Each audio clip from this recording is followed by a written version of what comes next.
Bobby Womack, the poet, the preacher. Some say the last soul man. But for years, people used to call him the guy who slept with Sam Cooke's wife. It's crazy because when black artists did music back then, they called it color music, and Bobby was actually around when the title soul music first started, working with Sam Cooke, James Brown, and Ray Charles. Another fact is, when people think of left-handed guitar players, most people think of Jimi Hendrix, but Bobby was doing it too around that time. Let's get into Bobby Womack's story right now. Bobby Womack was born March 4th, 1944 in Cleveland, Ohio. Now, Bobby came from a big family. He was the third oldest of 5 boys from his parents, and on his mom's side, now his mom had 8 brothers and 7 sisters, and his dad on his side, his dad had 7 brothers and 8 sisters. He came from a big family. Now, growing up, they were real poor. I mean, they was living in a 1-bedroom shack, sharing the bed. He was sharing the bed with his brothers while his parents slept in the living room. I mean, they were so poor, they had to pick through the garbage, and sometimes they had nothing to eat, and they would just pray and drink water. And their dad would tell them that they was fasting for Jesus. But their mother used to tell Bobby and his brothers that they're going to have to sing their way out of the ghetto. Now, when it comes to singing, Bobby and his brothers used to mock and imitate their father and his friends when they would come over and practice singing for their gospel group called the Voices of Love. After their dad heard them imitating him and his friends one day, he was impressed how they sounded, and he decided to form a group with his sons called the Womack Brothers. Now see, Bobby was his dad's favorite son because he was outspoken and bold. When he broke the string on his dad's guitar, if he didn't want a whipping, he had to prove to him that he could play. Left-handed with the guitar upside down, Bobby started playing and brought tears to his father's eyes, and his father ended up buying all of them guitars. Now, when they became a group, the Womack Brothers started singing in churches and performing with groups like the 5 Blind Boys and other known gospel groups around the way. But see, the biggest gospel group at that time was called the Soul Stirrers, which was led by young Sam Cooke. And they was coming into town, and their father was going to ask Sam Cooke them if his sons could open up for them. Now see, even back then, Sam Cooke was the man. After replacing R.H. Harris, who was the lead singer, when Sam Cooke came to the group, he had girls falling out, crying all over him in church, and he was the reason that a lot of the young people started going to church during that era, which made a lot of the pastors and the preachers mad. After meeting Sam Cooke, he liked them and he encouraged them to keep doing what they do, and Sam promised to help them. Now, after Bobby and his brothers started going on the road, that's when they started to meet other up-and-coming gospel singers like Aretha Franklin, Marvin Gaye, and the Staple Singers. Around 1954, they met a guy who did some work with the OJs before they became famous. I think the OJs was called the Mascots then. But the guy, he wanted to work with the Womack Brothers, but he wanted them to do bebop music. But see, Bobby's father, he wasn't having that because he thought that type of music was the devil music. But the guy convinced their father with $300, and they ended up recording their first single titled Buffalo Bill. Bobby was only 10 years old at the time. Now, the crazy part is, the next day, the guy who recorded the song claimed somebody stole the songs, and somehow the songs ended up on the radio with somebody else's name on it. Now, by this time, right, Sam Cooke had left gospel music and started singing secular music with his own record label called SAR Records, which stood for Sam and Alexander Records, his manager at the time. His song You Send Me was the #1 hit on both Billboard Rhythm and Blues Records charts and the Billboard Hot 100. Sam Cooke, he wanted to sign the Womack Brothers, but he wanted them to do secular music because he told them ain't no money in gospel music. Now, once they got with Sam, he changed their names to the Valentinos and they released a single titled Looking for Love, which hit #8 on the R&B charts and crossing over to #72 on the Billboard Hot 100. After that, Sam put them on the road with James Brown. Now see, Sam Cooke and James Brown, they really didn't like each other, but they respected each other. And James Brown told Bobby that he was jealous of Sam Cooke because he was good looking and he wasn't. Around that time, James Brown was doing his thing with the songs Please, Please, Please and Try Me. And Sam put them with James to learn because they needed discipline. Now, Bobby said one time with James Brown had hit him upside his head with the drumstick so hard that he started crying because he wasn't paying attention. That's how James Brown was. He was no joke. Now, singer Solomon Burke, who y'all probably know from the song Cry to Me that was on the movie Dirty Dancing with Patrick Swayze, was another mentor for them at the time also. Now, Solomon Burke showed Bobby and his brothers how to hustle because he was selling food and other stuff to make money on the road, which James Brown didn't like. That's why Solomon Burke left. Also around that time, right, they met Jimi Hendrix, who was trying to get a job with Sam Cooke as a guitarist, but he later ended up connecting with Little Richard and then the Isley Brothers, and later doing his own thing, becoming a major star. Bobby and Jimmy, they was cool. I know one incident, Bobby said his brother Harry threw Jimmy's guitar out the window because he thought he stole his money. But anyway, in 1964, Bobby and the Valentinos released a single titled It's All Over Now, which really didn't do good on the charts, but Sam Cooke told Bobby that a British group named the Rolling Stones loved the song and wanted to record it. Now, Bobby was mad at first that they wanted the song until Sam Cooke broke down the business to him about publishing.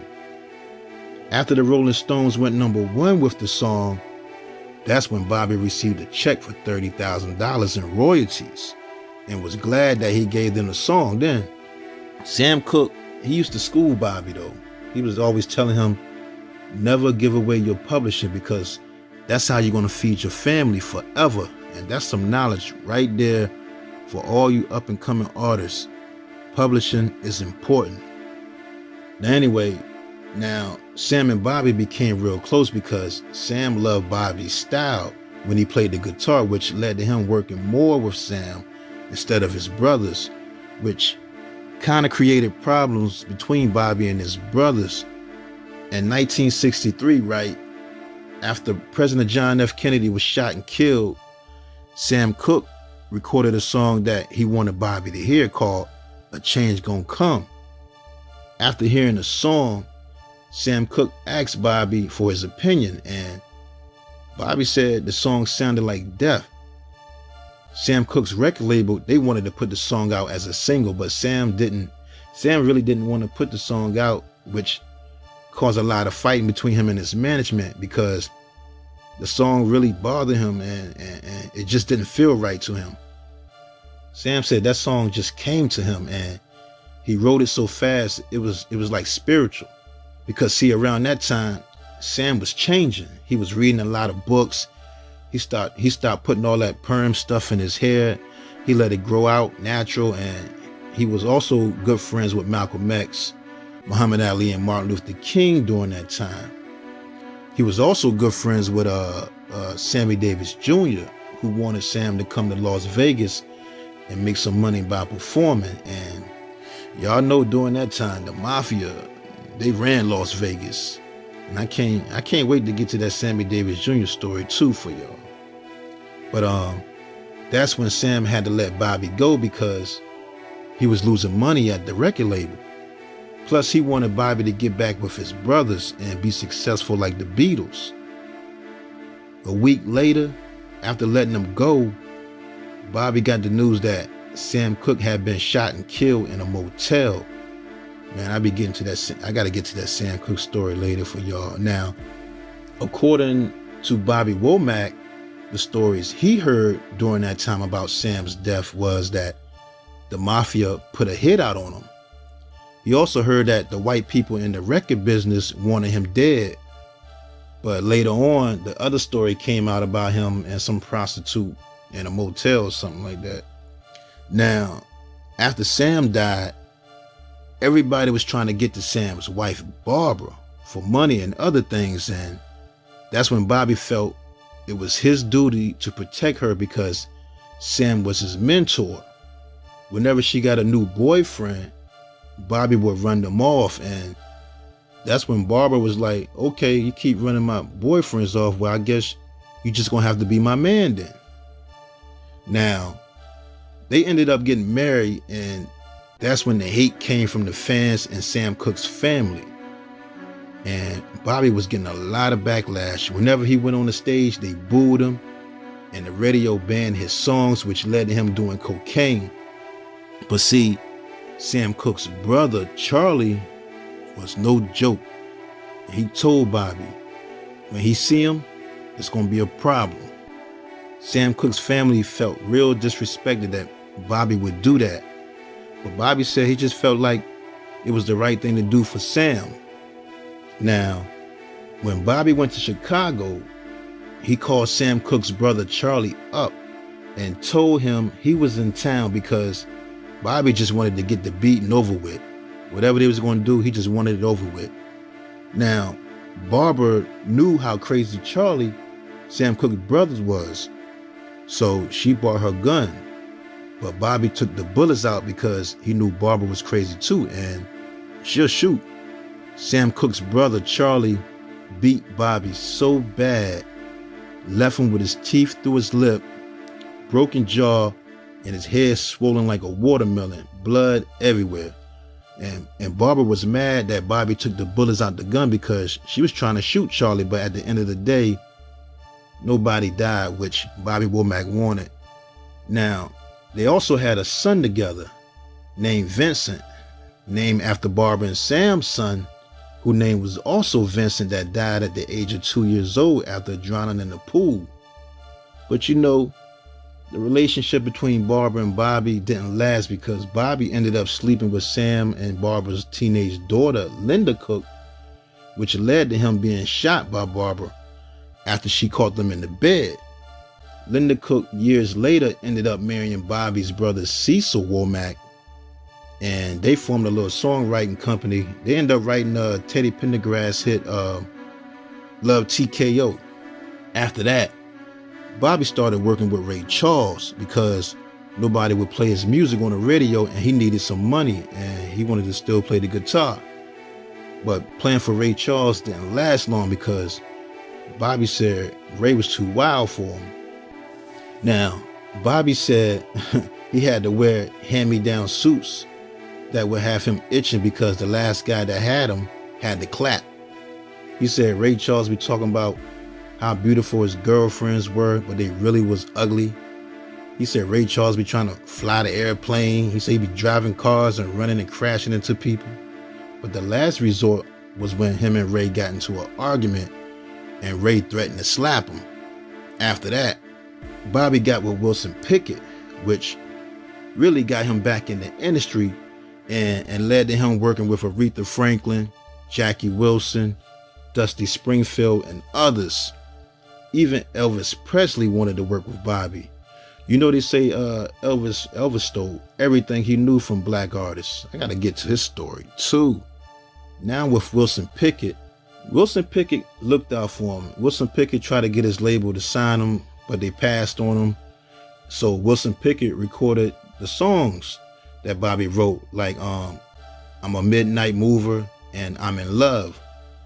But Bobby ended up leaving Wilson Pickett too because he was crazy too.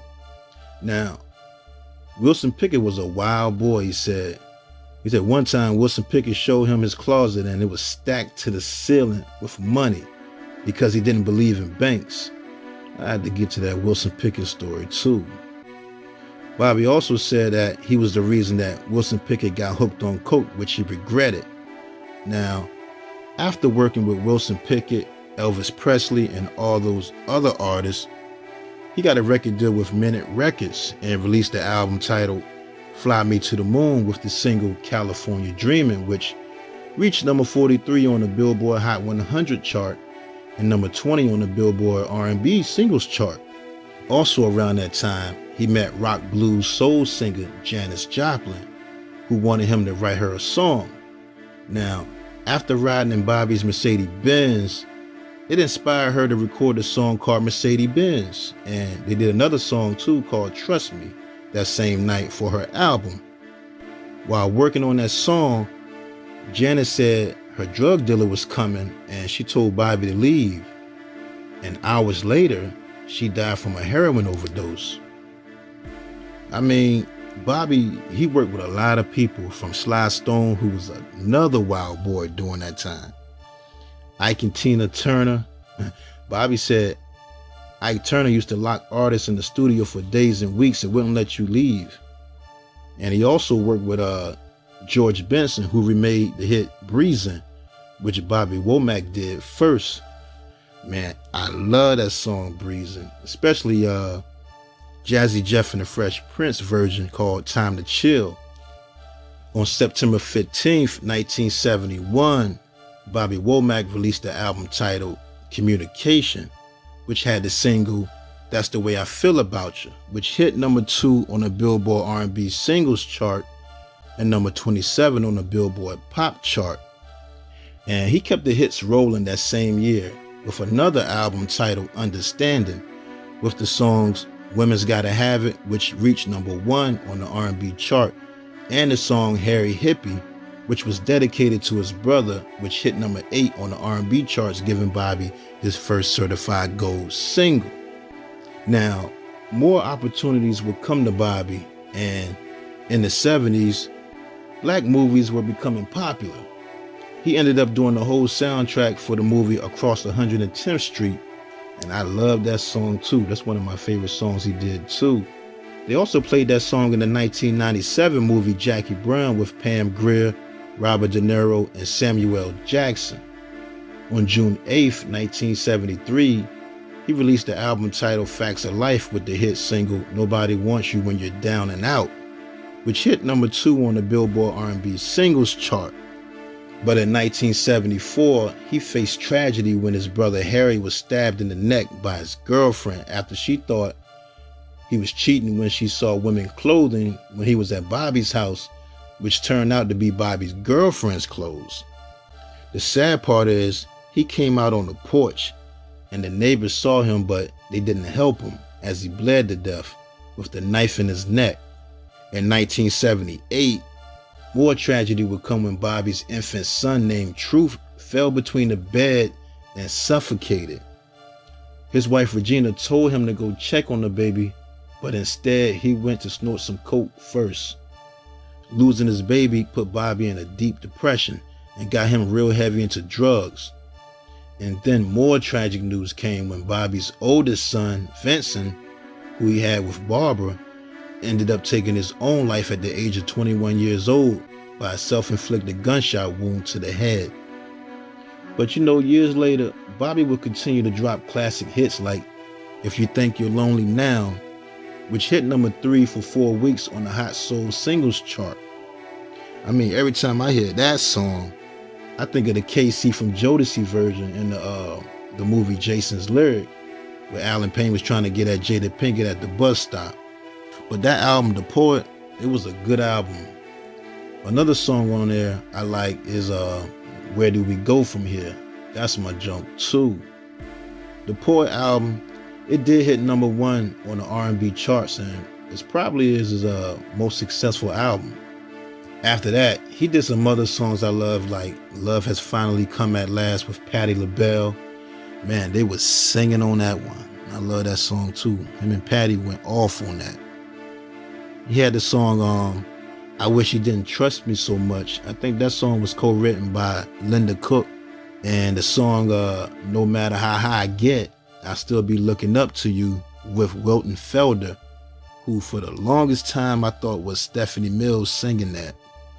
But I thought that song was a beautiful song too. They went off on that song. All those songs just bring back memories, man. You know what I'm saying? It bring back memories, Quiet Storm days. But for the most part, Bobby had a good career in music, and he continued to tour the world, and he was inducted into the Rock and Roll Hall of Fame in 2009. But on June 27th, 2014, Bobby Womack died at his home.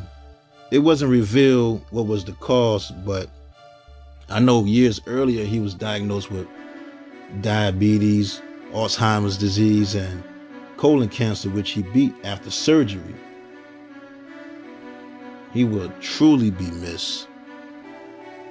He was 70 years old. R.I.P.